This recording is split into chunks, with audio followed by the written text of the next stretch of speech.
Now, next up is the Evolution Advantage, Windows 11 tips to keep you ahead of the pack. And we've got a dynamic duo. We've got Nick Mothershed and we've got Amber Witham. Now, Amber brings 4 years of experience and a sharp instinct for problem solving to her role as an IT support specialist at ComTech. Now, outside of the help desk, she embarks on adventures through fantasy realms in Dungeons and Dragons and explores digital worlds through gaming, always ready for her next quest on or off the grid. Now, Nick brings 10 years of field-tested experience, including 5 years as GM, general manager, for an electronics repair franchise. Nick is well equipped to handle any technical terrain. Now, when he's not wrangling support tickets, Nick trades screens for strings playing the violin. He pores over dusty history books and enjoys his coffee as strong as possible. Let's give a warm welcome and round of applause to Nick and Amber.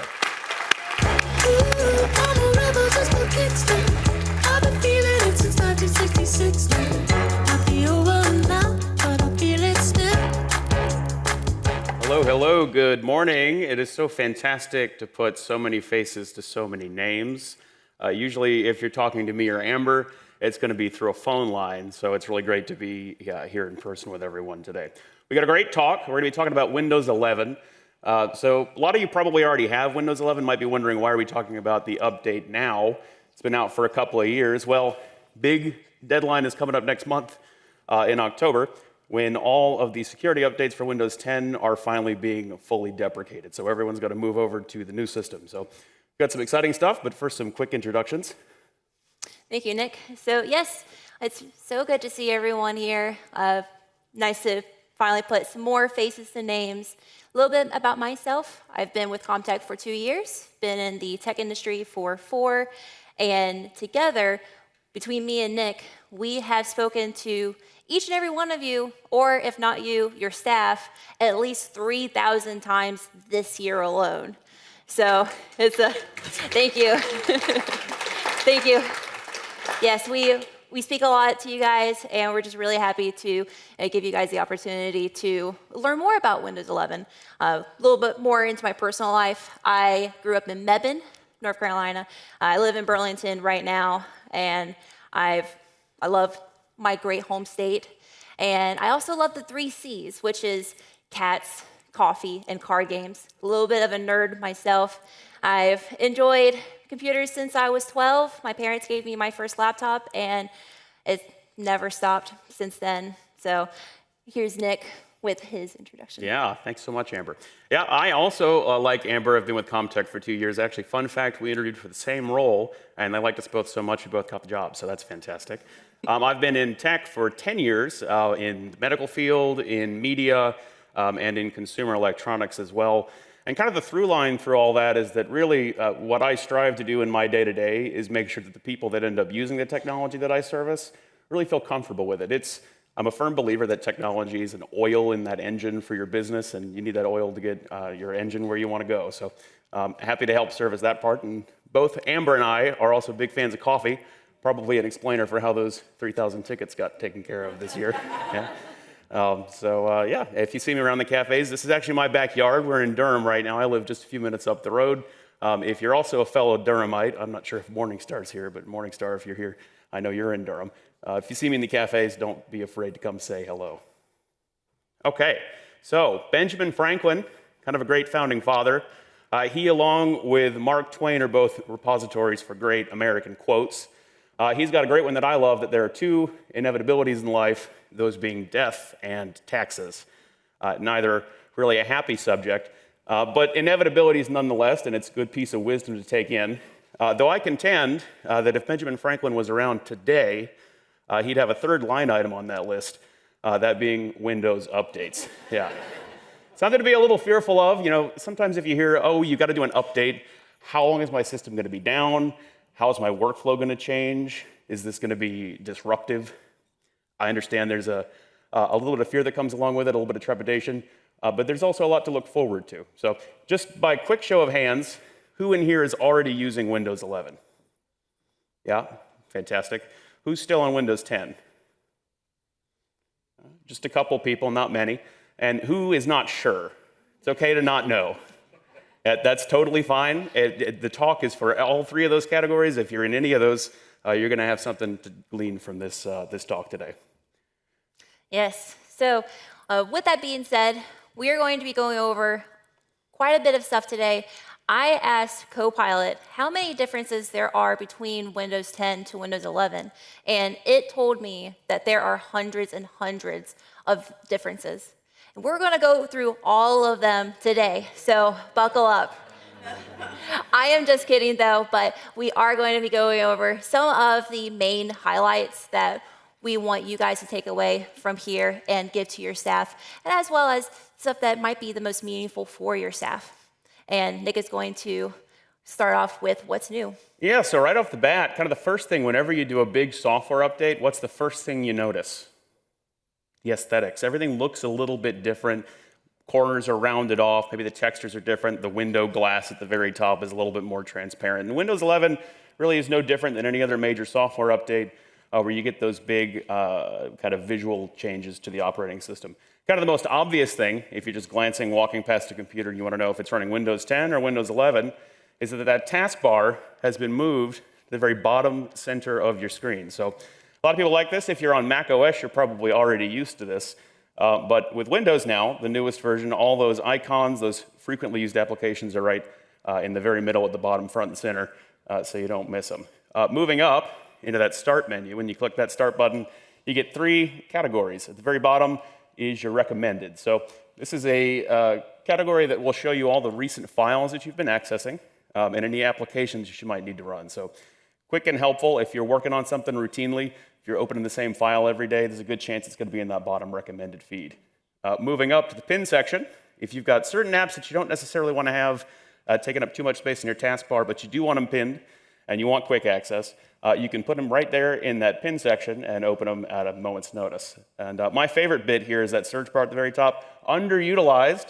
If you open that search bar, that is plugged into your entire operating system, and it can search your whole hard drive. So if you've got a certain file or a certain application that you need to be able to access, you can start typing the name of that file or the name of that app, and it'll pop up in the recommended. Okay, and moving along, new context menus. So in years past, if you opened up the File Explorer and you right-clicked any individual file, you might be greeted with a list of 30, 40, sometimes even 50 if you've got a lot of apps, options that may or may not really be pertinent to what you're looking for. And you have to hunt through, and 9 times out of 10, what are you looking for? Cut, copy, paste. You just need to copy this file and need to move over to a folder. Now, it's pretty obvious. It's all at the very top. And with the new 2024 Windows 11 rollout, they've got labels as well. Below, you've got some other common items, stuff that's less common than cut, copy, paste, but still there for you.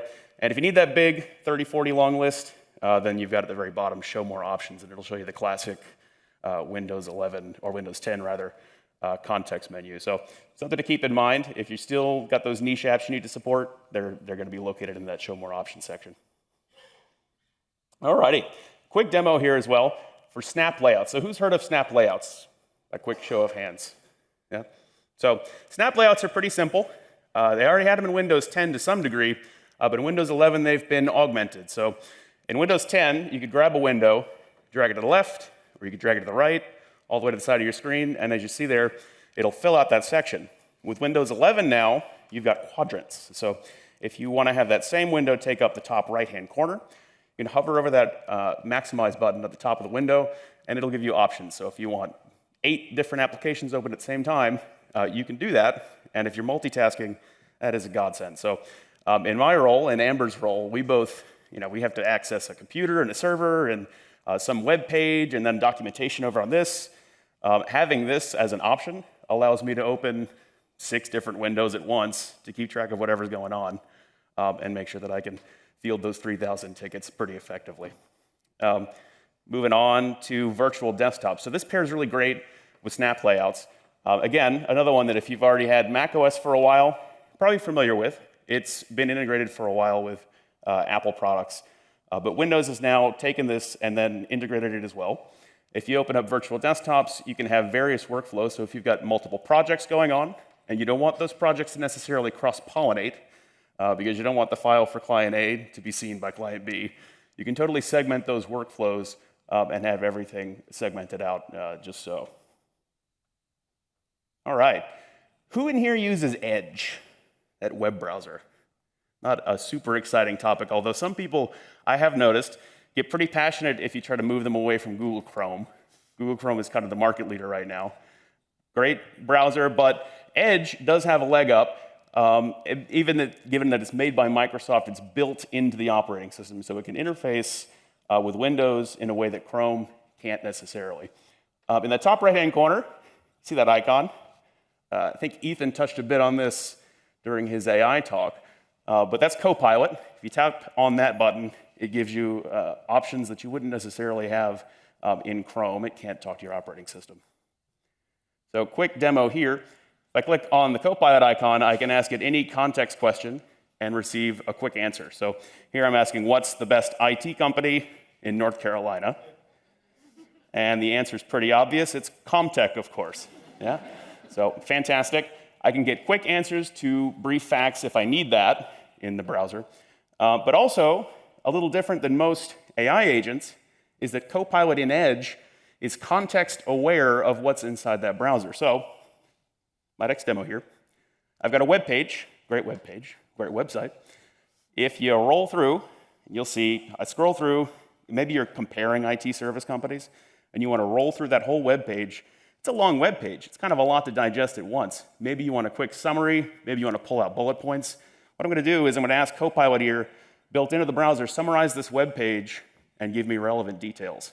So you can very quickly kind of see what the most important bullet points are for this specific web page. And then, as Ethan touched on earlier, you can then ask that AI agent who already has the context for that web page, how much does this cost? What's the business hours here? How can I maximize or leverage this service for my business? How does this relate to what I'm doing? So that context awareness is invaluable. All right. And Windows 11 is, because it's so new, it has the benefit of having a cloud-first model. So in the past, if you had Microsoft Word or you had Microsoft PowerPoint, it kind of lived on your hard drive, and you'd save a file, and maybe you'd email it to your colleague and work on that. Windows 11 has been built from the ground up with that cloud model firmly in first place. So if you have a file in Microsoft Word now, because it's cloud-oriented, it will synchronize with all your other 365 apps, particularly if you save it in OneDrive, and you can share a link with your colleagues and work on it collaboratively. This also saves you, if you're familiar with the pain that's involved in data loss, if your hard drive fails and the files are gone and you can't get them back, 365 will save you every time because it's on the cloud. All right, and with Windows 11, security features as well have been tweaked. So there's hundreds of new little micro changes. Security is kind of a dense topic. I don't want to get too in the weeds with the security updates with Windows 11, but I do want to touch on the things that kind of matter most to you. So anyone have iPhone, Android, smartphone? Yeah? Everyone has a smartphone. If you unlock that smartphone, there's a very good chance you're doing it with a thumbprint or with a face scan, Face ID with the iPhone. Yeah. Windows now brings that to your desktop operating system. So if you've got compatible hardware, you can unlock that laptop with a thumbprint or with an iris scan or even with a face scan as well. On top of that, we have the TPM, so Trusted Platform Module. I don't want to get too deep into the weeds on the technical level for this, but I do want to touch on it because it's pretty important. Many of you probably have seen the tens of emails from ComTech saying it's time to update, Windows 11 is coming, you've got to update hardware or upgrade hardware. This is the reason why. So that TPM, that Trusted Platform Module, it's a little microchip that's in all newer computers that verifies the authenticity of your operating system, and it has the encryption keys built directly in. So that chip has to be present in order for Windows 11 to be loaded on that computer. So that's what it is. It validates the operating system and makes sure that the files they have integrity. As well as that, we've got Secure Boot. Secure Boot just makes sure that there's no third-party software that runs alongside your operating system when you boot it up for the first time. So if you're loading off of a fresh start, if you've got third-party software that could be a write-on, that puts your data at risk. With Secure Boot, it verifies the integrity of those startup files and ensures that there's nothing riding along. All right, so for some tips and tricks, I want to throw it over to Amber. We're going to jump in and see what we have to learn. Thank you, Nick. So we're going to be going over some quick aids that I hope that you guys can take away with you today and implement it into your workflows. And we're first going to start off with shortcuts. So I also asked Copilot how many shortcuts there are that you can use in Windows 11. And there are over 155 shortcuts.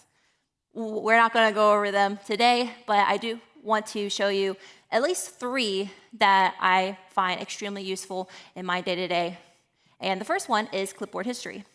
So, fun story, when I first started working at ComTech, my first week, I was shadowing my coworker, Josh, and he showed me clipboard history, which is Windows key V, and it pops up with your clipboard history. Now, what that is if you use Control V or Control C and Control V, you're obviously copying and copying and copying, but you're copy and pasting, and that could be very rudimentary. With clipboard history, you can copy, and paste. So in my example here, we're in Excel. I am literally just copying certain rows of data all at once, and then I can move them over to the next sheet or on the same page, wherever I need to go. It is extremely useful. I use it for making emails because I use email scripts. So using clipboard history really helps me not sacrifice on any quality, but I do get improved efficiency. So on to our next one, which is the emoji library. It's one of my favorites. Reason being is because I'm a youngster.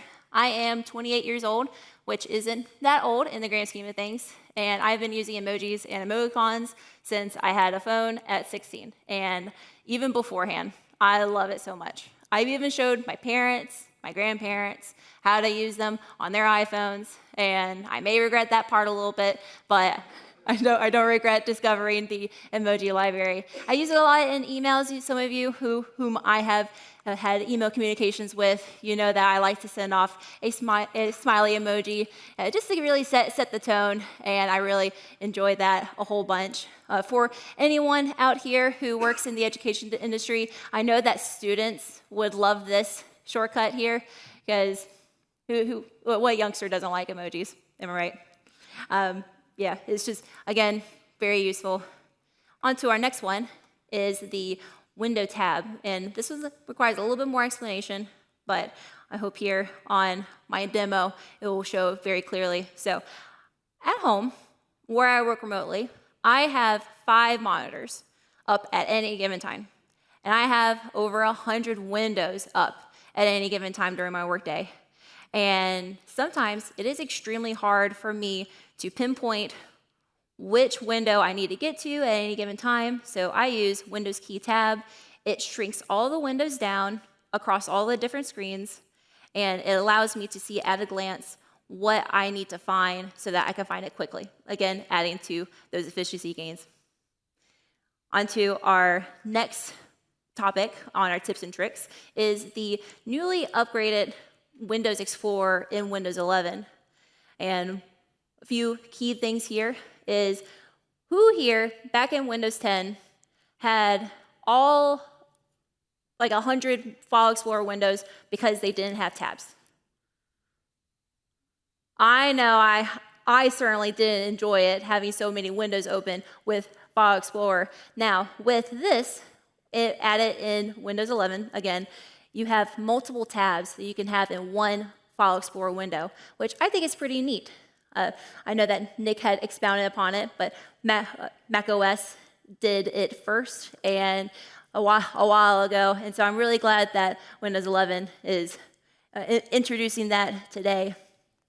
Onto our next one is I want to introduce to you the navigation pan, or otherwise called the breadcrumb. And what that allows you within one File Explorer window, you have multiple tabs. You can click and drag files into different folders within one File Explorer window. You no longer have to have multiple windows of File Explorer open to move anything around. It's like picking up paperwork and putting it into the correct folder file. which I think some of you finance people might find that quite interesting. Again, this is a show of how you can do the same thing, but with multiple files or multiple folders. The world is your oyster from there. And now Nick is going to show us scrollable quick access. So scrollable quick access probably looks pretty familiar to you if you've got an iPhone or an Android. If you swipe down from the very top middle on an Android device, or you swipe down from the top right on an iOS device, you'll see your control center where you've got all your Wi-Fi controls, Bluetooth. Maybe you need to connect a headset, or you need to join the hotel Wi-Fi. You can do all that directly from that control center. Now Windows 11 has that same control center built directly into the bottom right-hand corner. If you click on that area you see on the demo there, it'll show you your quickly available control panel items. As opposed to years past, when you kind of had to dig through the settings and figure out, okay, well, what am I doing network settings, and what am I changing my adapter to? And this is much faster, and you can jump directly on the right network. So, Copilot. We've got a lot of ink spilled over the last few months, and really a couple of years at this point, talking about AI. Ethan gave us a great talk this morning about AI. I'm going to touch on it briefly, specifically for Copilot because of its tie-in with Windows 11. It's built directly into the operating system in a way that no other desktop operating system has managed to pull off at this point. It's a fantastic tool if you know how to leverage it. First thing I've got, I know there's a lot of small business owners in here. Love being in a room full of entrepreneurs. But I imagine if you're a small business owner, you probably know what it feels like to wear a lot of hats in your day-to-day life. So in the morning, you might be the chief executive officer. And then as the day progresses, you might have to be the janitor. You might have to be the chief marketing officer. You might have to wear a lot of hats, so a lot of roles. Now, with AI, you can streamline a lot of those secondary things you're doing to make sure that you're maximizing your time. So great example here, Mr. Wooly Bull, friend of mine, being from Durham, obviously. And then I as a fun fact, worked for the ballpark for about 4 years. So 4 seasons, great team. This is Mr. Wooly Bull, that's his name.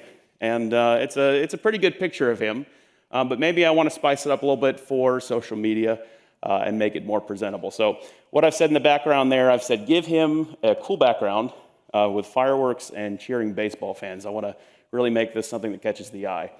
After 45 seconds of processing, Copilot gave me this. Yeah, that's the only prompt I gave it, and that's the only image I gave it. It enhanced the resolution. So now that image, which was a little bit blurry, a little bit far away, and I'm sure you can relate to this, sometimes the best camera you've got is the one you've got, sometimes it's just your cell phone.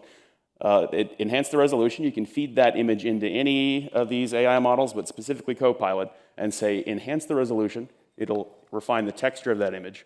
And I saved time. It was 45 seconds. I didn't have a 2-week back and forth with a marketing agent or some firm downtown. And then I saved money. This didn't cost me a penny. This was 45 seconds. It was built directly into the operating system. I didn't even need third-party software. And it's just a great way to operate. So it's not always perfect. Sometimes you have to refine it. As Ethan showed us this morning, sometimes you got to feed extra prompts in there to make sure that the engine is providing exactly what you need from the image. But you can say, hey, give this mascot glasses, let him hold a megaphone, and it'll add those little details. And if you refine it and get it exactly where you need it to, it's a heck of a lot cheaper than hiring a marketing agency. So another great example, and this is also in the vein of Windows 11 and 365. Because it's baked into the operating system, it can see all the files you're working on at any given time. So here's a quick demo where I've got a March sales report that I'm working on. But I need to be able to find that file. If I type directly into Copilot, which in this case, this demo is built right into Teams, you can access it from there, or you can pull it up directly as that individual app and say, find this app or find this file. It'll find that sales report that I was working on, give me the link, and then I can use that to collaborate with colleagues. So because Copilot is built directly into Windows 11, and it's 365 native, it has full purview over your files. So if you've got that integration, you can plug Copilot directly in and ask it questions that are pertinent to your organization. If you've got certain files you need to reference, or you've got questions about certain files that are in your company OneDrive, Microsoft has built this in such a way that it has top-tier encryption. So keeps all your files safe, keeps everything as safe as it would be if it was just stored in Microsoft OneDrive, which is pretty darn safe if you look at their encryption protocols. All right, another great example. This is from Microsoft Whiteboard. Here I've got about 16 separate tasks that are listed off in sticky notes. Might be more than 16.